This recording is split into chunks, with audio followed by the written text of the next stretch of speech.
other night I had a dream when everything was still. I thought I saw Susanna Gala coming round the hill. Buckwheat cake was in her mouth, a tear was in her eye. I said, I'm coming from the south,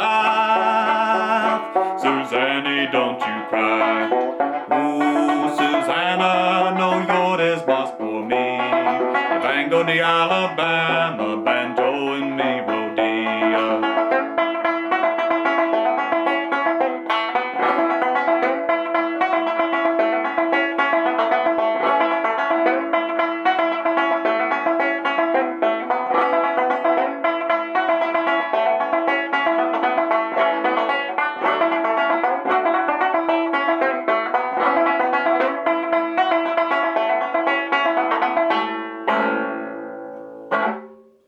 Hello friends and neighbors, got a great antique banjo here today.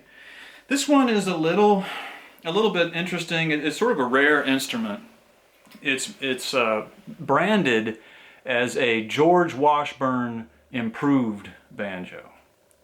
But the actual history of it is a little more shady than that, you might say. Truth be told, it was distributed by Lyon Healy out of Chicago. You won't find Lyon Healy's name anywhere on it. Here's sort of a detail I'll try to show you of the brand where it says George Washburn Improved. Looks like the model number is 525. That's this right here. And then the serial number is what that looks like is 8160. Improved George Washburn.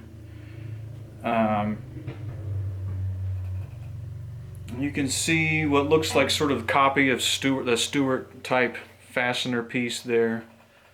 A couple of hardwood wedges in there.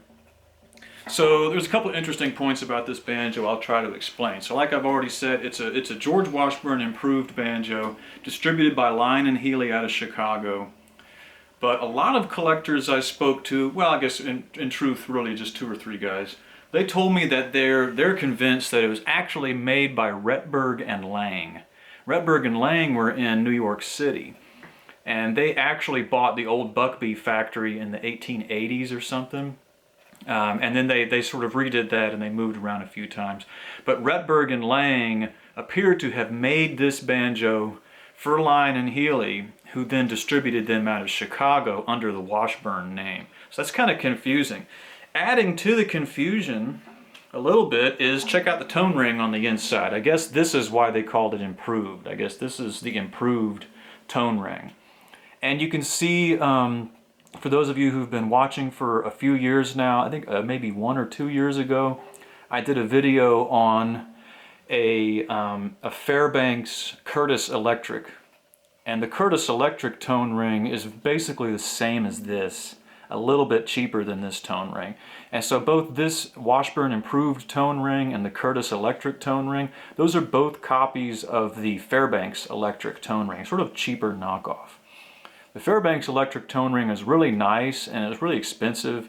It's sort of a heavy piece of brass, usually nickel plated, I believe, and it's scalloped. And where the scallops rise up is what actually touches the hide, the banjo head. And so they tried to find cheaper ways to do that by just using rolled brass and wire and stuff. And so that's what you see here. But it is a sort of a higher end instrument. I mean, check out these nice hex bolts. I always point that out. Hex bolts are pretty much always found in a banjo that's at least attempting to be higher end. And the lower end cheap banjos almost always have the slotted, domed slotted screws. And hard to say, it looks like it's just a plain, it's probably just a plain maple rim. I can't quite tell what that is. It may be, I think the whole thing is maple. Look at that. The neck appears to just be plain maple. And you can see it's not particularly high grade. I want to show you this too. You see this where the wood grain runs out, going up this side? That's called run out. When you see that in a banjo or a guitar neck or even a rifle stock or something, that lets you know that it's not a choice select piece of wood. This is, it should look like this. This is a much nicer piece on this side. This is a two-piece neck. That's why it has different wood on one side and the other. But just something to look for when you guys are shopping around. When you see run out like that on any piece of furniture or instrument or a gun or something, that's just not as desirable as this, where you have the full grain in that side. But other than that, I mean, it's really, for what it is, it's a great banjo. The hardware is nice. It's sort of got this sort of throwback ball end hardware. I didn't mention the date on this. It's a rare banjo. I would consider this rare because, as far as we know, they didn't start making these until 1913. That's the earliest appearance.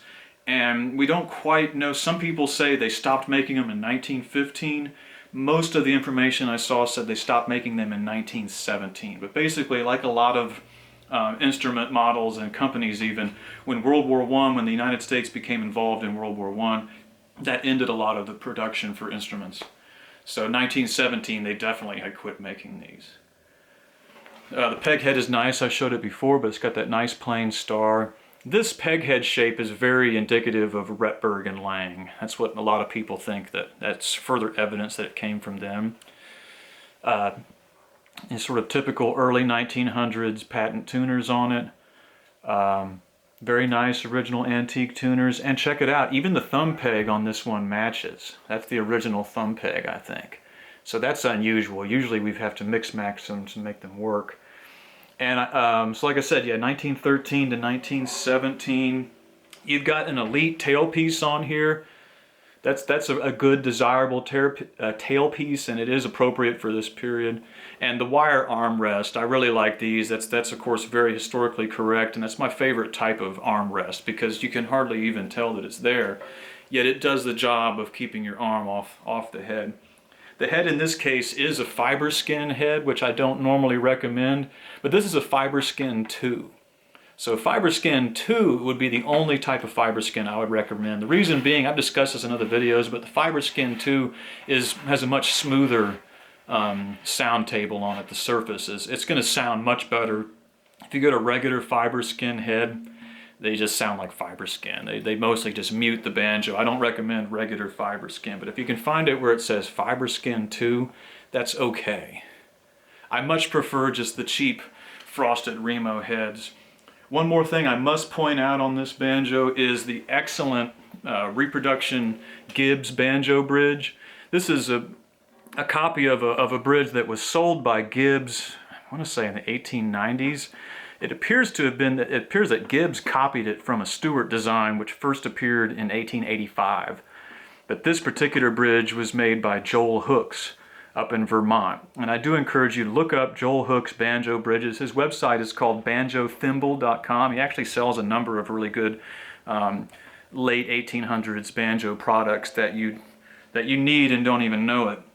He is making the best bridges that you can find in the United States right now. So I highly recommend Joel Hooks banjo bridges. The fingerboard, it sort of has typical kind of these little square diamond position markers that we're used to seeing on Stewart's. That is an imitation ebony fingerboard, and you can see this instrument was played a lot. Look at all the finger wear there, and it looks like it was played by somebody who knew what they were doing, because there's all kinds of wear up and down. I like that. But as you can see, the instrument's perfectly playable. That might be a true ebony overlay on the peg head there.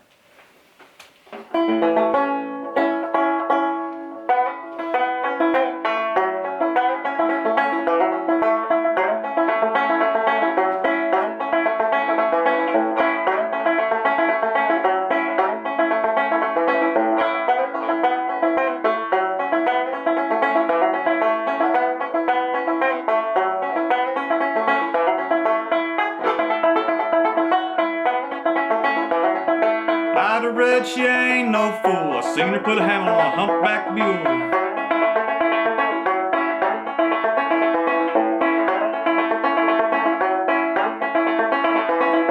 Down the road, down down the road. Everybody's looking off down the road, mile and a half. I spied old Ida dragging him back.